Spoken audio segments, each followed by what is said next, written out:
পেলো, আমার এরকম প্রেমে অনেকে incident হয়েছে? পড়েছে, মানে এটা শুনতে খুবই অ্যারোগেন্ট মনে হলো, কিন্তু মানে এটা হয়েছে, মানে এটা মানে তারা প্রকাশও করে ফেলেছে। হুম, তো সেই কারণেই বলবো যে এটা হয়েছে।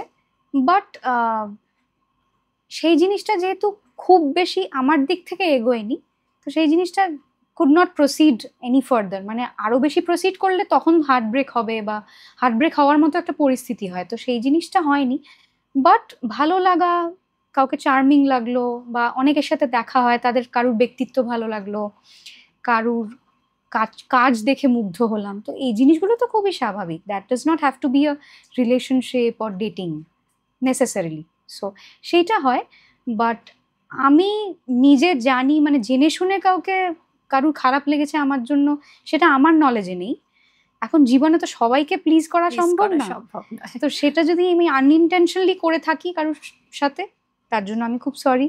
বাট কারোর যদি আমার কারণে খারাপ লেগে থাকে, but I have tried to avoid such situations যেখানে আমি একটা এমন কিছু করবো যেটা থেকে অন্য কারোর হার্ট ব্রেক হবে।